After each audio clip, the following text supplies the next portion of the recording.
The following is a special video presentation of the Hennepin County Library.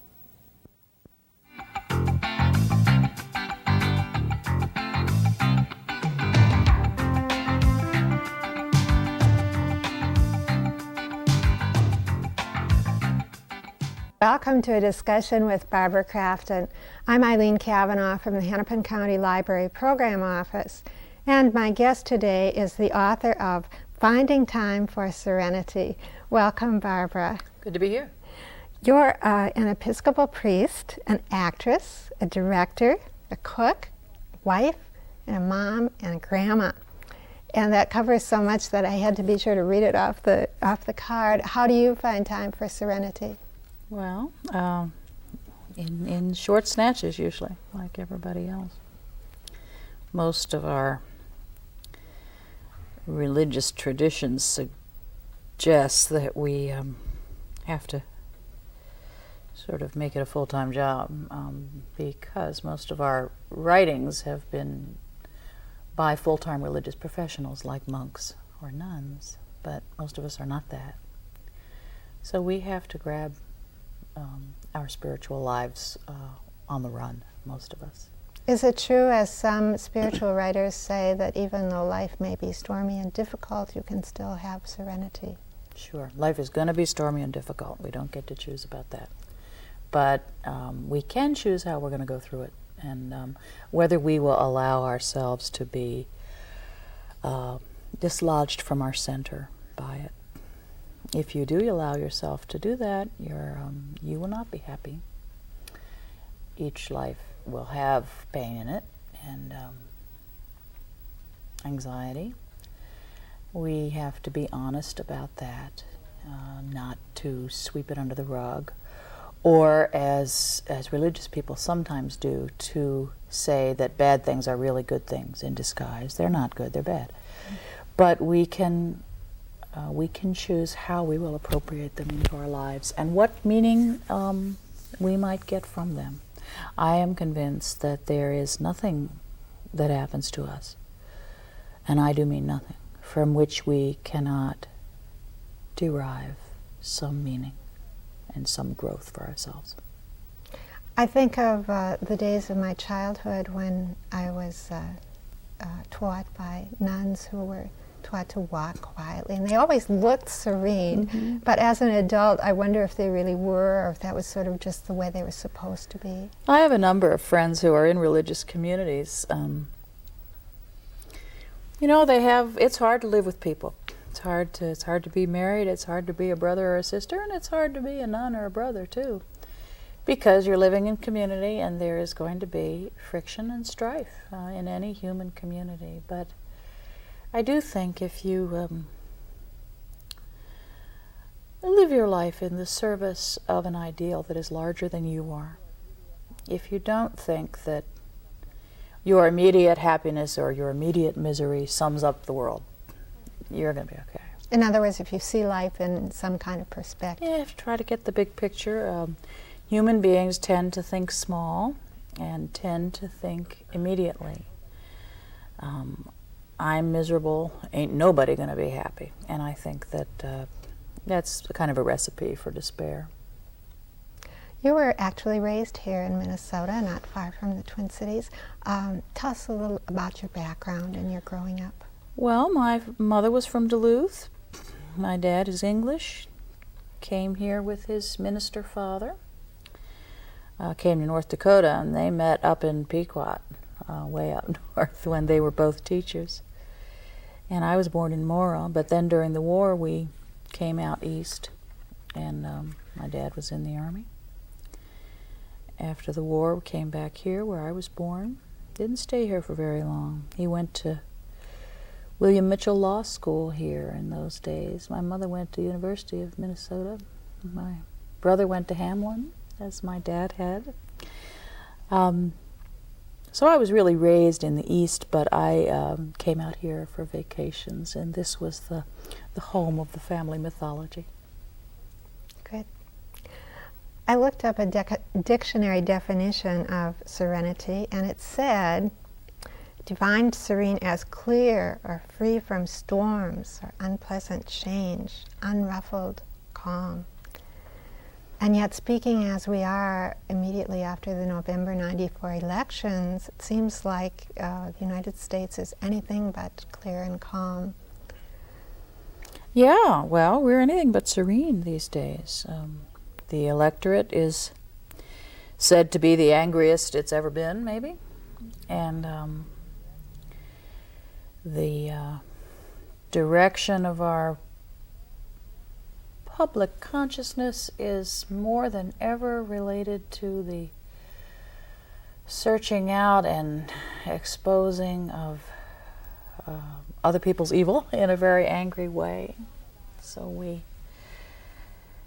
It's demonize evil, and I think we do that. I think we do that out of a lack of honesty. If I can talk a lot about how horrible someone else is, then I don't have to look at myself. But if I am honest about my own dark side, my own shadow side, my own mistakes, my own cruelties, then I will not need the failings of others in order to console myself. I think it is not to our soul's health as a nation, and certainly not as individuals, to focus on other people's failings until we have addressed our own. I don't think we need to dwell on our failings in an orgy of self-hatred and useless self-criticism, but we need to take responsibility for the only life that we can do something about, which is our own. And I think that seems hard. It's much easier to do the other thing. To talk about someone else doesn't change me, but to really be honest about myself, I must change. Change is scary to people, but also the direction of growth for people. You do not grow and get stronger by staying the way you are. You grow through your changes, and that can be painful growth. Nobody likes pain, but I would venture to suggest that maybe you, and certainly me, and maybe our hearers, if they look back over their lives, I think they can say that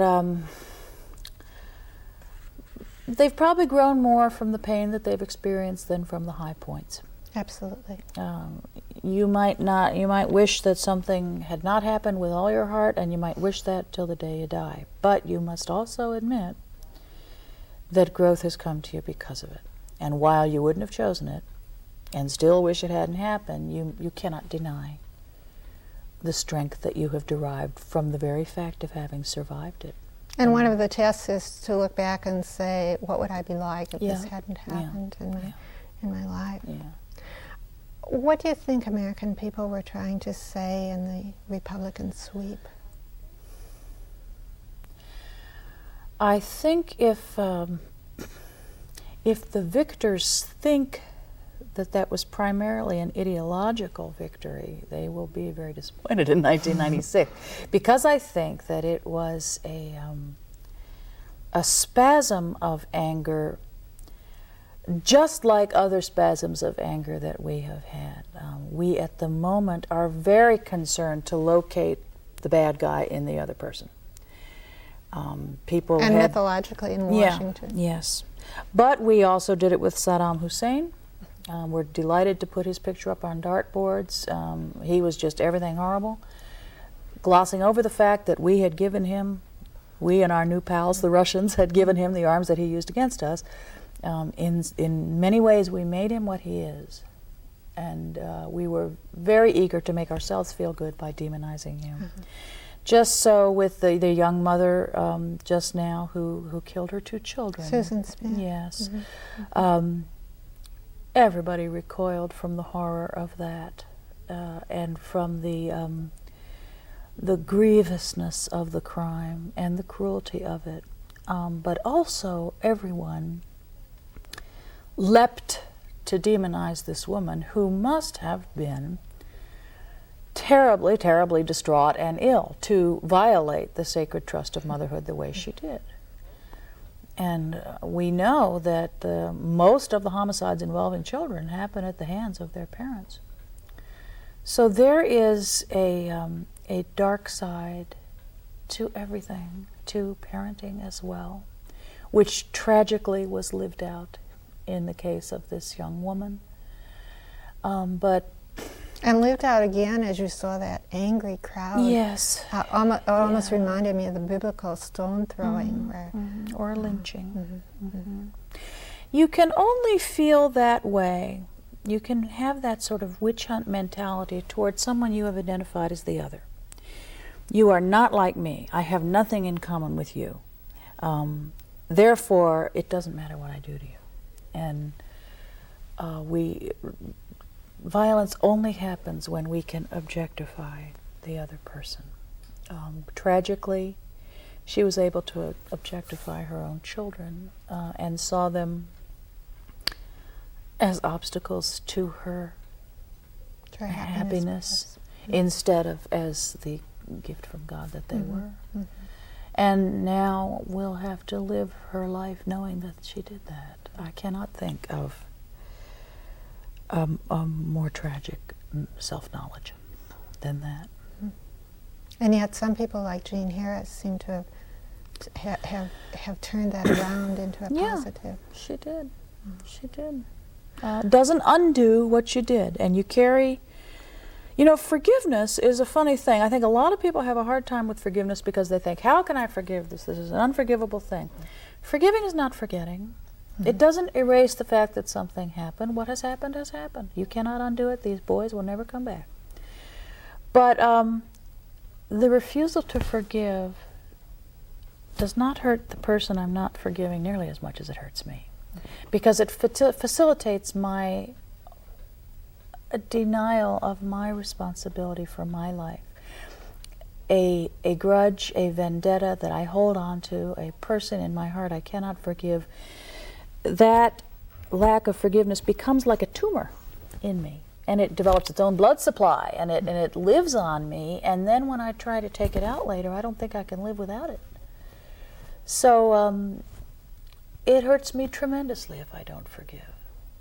And it doesn't hurt the person I haven't forgiven at all, because he probably doesn't even know that I don't forgive him. So, So if you're thinking selfishly of your own good spiritual health, you will... Yeah. Forgiving is good for you. And it doesn't mean that the person has, gotten off with it or gotten away with it. Susan Smith hasn't gotten away with anything. Her life from henceforth will be a walk through hell, I'm afraid. But our lives don't have to be. We do not have to be violent because other people are. I don't, what someone else says doesn't make me do anything. I am the person who takes responsibility for what I do. And I think that's what serenity is. I don't think that serenity is the absence of storms, regardless of what Webster thinks. I think it's being able to put one foot in front of the other in some loving and moral and honest way through the storm. And not having to lie and say, oh, there's no storm, it's great. There's a storm. Life is hard. And then you die. And we don't know what the life beyond is like. We know hardly anything about that. But Which is probably a lucky thing. we do have this life. Can't do anything about yesterday either. But today we can do. And can't do anything about you, but I can do something about me. And I will be more serene if I stay with that. The demonization of poor people today, for instance, by many people, wanting to, in a way, punish them for their own suffering. It's a thin line, because a life of dependency does make you passive. And it may be that many people can locate the beginnings of their problems within their own mistakes or afflictions like addiction. I've worked with homeless people a lot, in New York City, and many of the single homeless people with whom I have worked are homeless either because of mental disability or because of substance abuse, which I view really as a mental disability.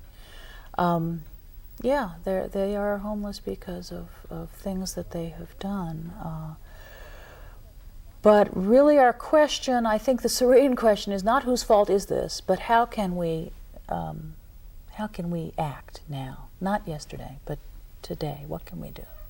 And how can we plan for tomorrow in a loving and responsible way that takes into account our adulthood? And actually, many of us have done some of the same things, but we've kind of lucked out and gotten away with it. Or sure, I mean, alcohol's a drug. You know, right. There are many middle-class people who are ill that way, and they are, you know, by the grace of God, don't happen to be lying in the street. But as those who are in recovery know, they could very well be. I've been on the waterfront for many years and have worked with seafarers, merchant seafarers from all over the world, visited them on board their ships. And one thing that they know is that the element of chance is very powerful in our lives. You know, two guys can be standing on the deck and a wave can come over and knock one into the bulkhead and kill him, and the other one won't die. Why? No reason. So life is not is very undependable, and if we allow our well-being and our sense of self to stand or fall on whether good things happen to us or not, we're in big trouble, because you're not going to have a life in which bad things don't happen to you. This seems like a good place, as we're talking about children and vulnerable people, to read a little entry from Time for Serenity.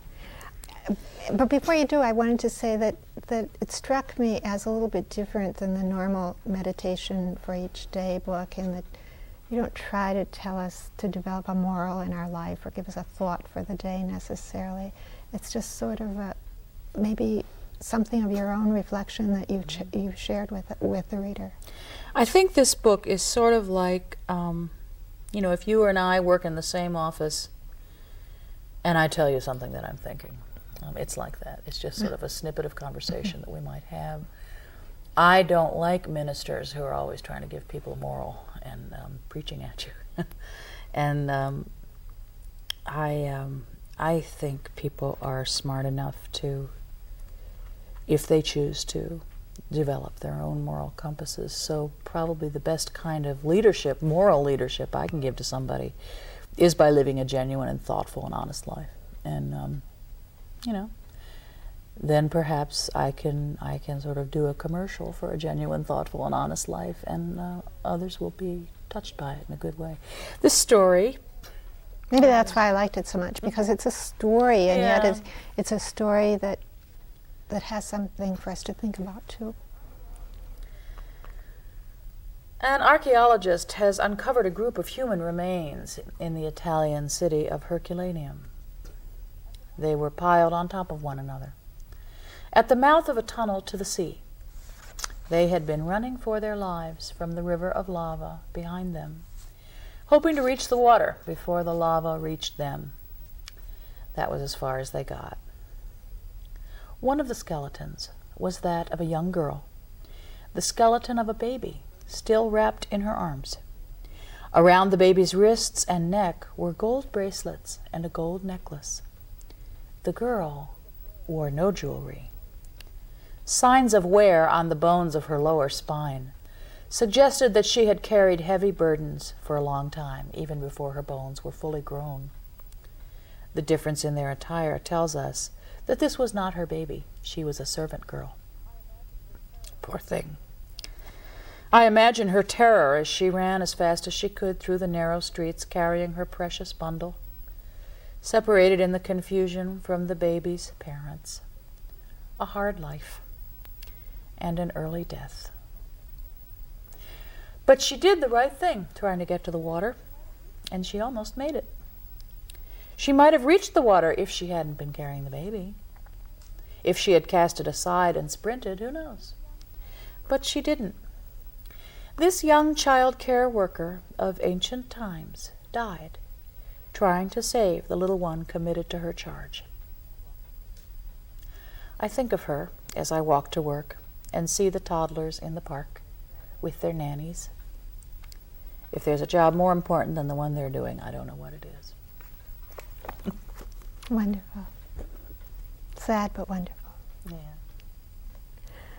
You deal in the book with many kinds of grief, with the grief of the empty nest, and the grief of growing older, and the grief of having serious diseases like AIDS and cancer. How do you care for yourself and keep the other people's grief from being overwhelming? I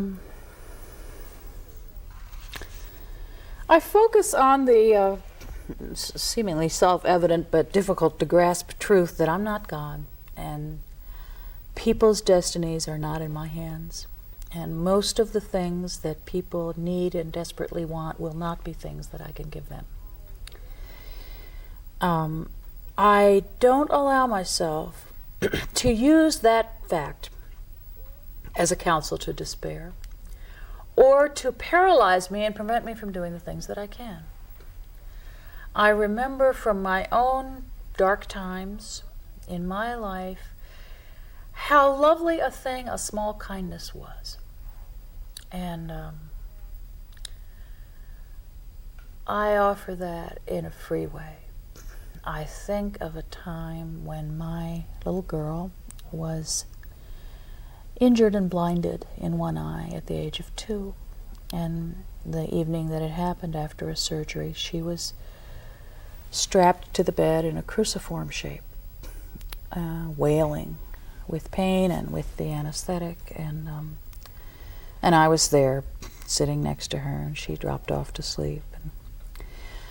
And a friend came, and her husband came and sat with me and brought me a cup of tea, and the woman rubbed my hair like this, like my mother used to do. And in that touch, which certainly didn't change anything. I mean, I at this point did not know whether my daughter would keep her eye, and she was in terrible pain. There wasn't a thing I could do about it. I was frightened and lonely and full of, a weird guilt that I should somehow have been able to prevent this, which I think comes with being a mom. And just that hand through my hair, it made me a child able to be comforted again for a little while. And that was a beautiful thing. Often ministry is nothing more than that. Just it's probably not a sort of a fix it, I'm going to fix your problem, I'm going to cure your AIDS, I'm going to bring your husband back, I'm going to, I'm not going to do any of those things, can't do them. But I can be with you, and you are not alone. And I think that whatever reward is coming to us in the next life, that is something we can do in this life with each other. And it's something that, that Jesus did as well. As an exemplar of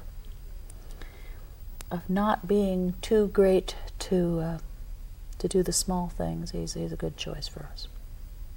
Like washing the feet. Yep. The dusty feet. One of the other people that you talk about is Josephine Baker, who was much loved in Paris and adopted 10 or more needy children, as she was once needy herself, and fought racism. Liked to stay in Paris because she was not discriminated against there. Some would say she led a dissolute life, and I was wondering if you think that people in the end will be judged more for what they did in a positive way than for our sins. Judged. It's the teaching of the church that all are sinful, and that we all fall short. And that's one of the very few things that seems to be about faith empirically verifiable. There's none of us that get to adulthood without having done some things that we just wish we hadn't.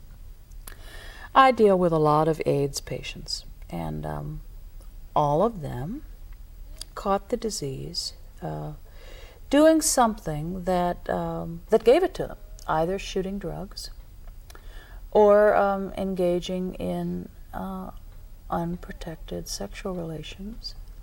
And they all wish that they hadn't done that, and I do too.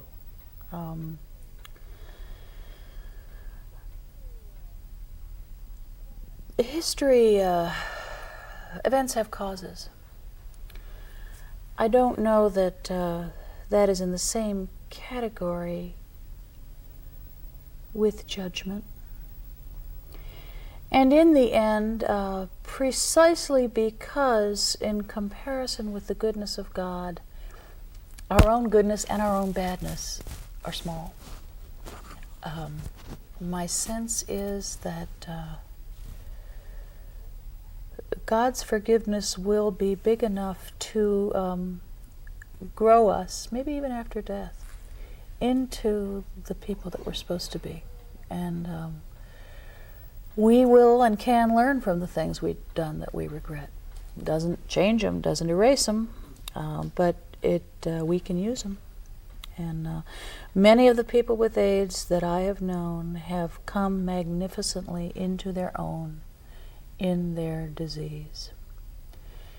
Those who contracted it in a way that society may condemn, and those who contracted it in a way that society may consider innocent.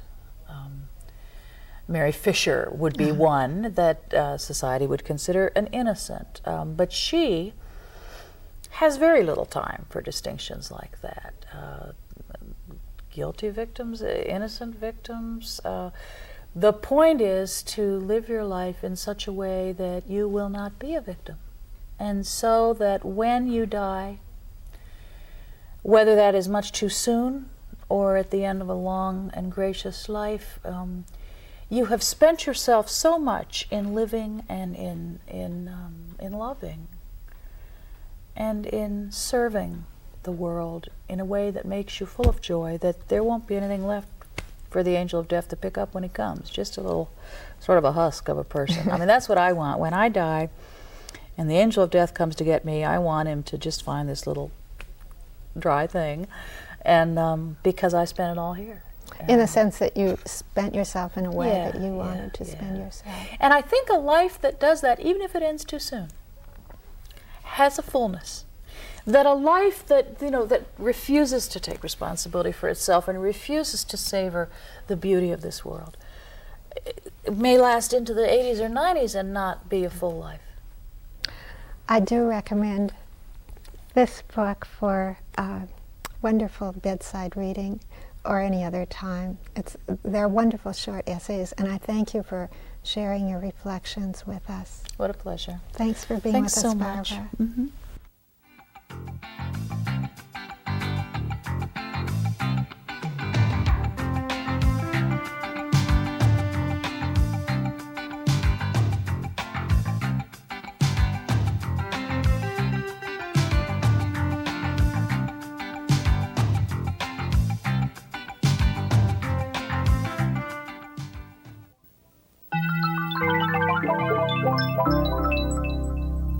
A presentation of the Hennepin County Library.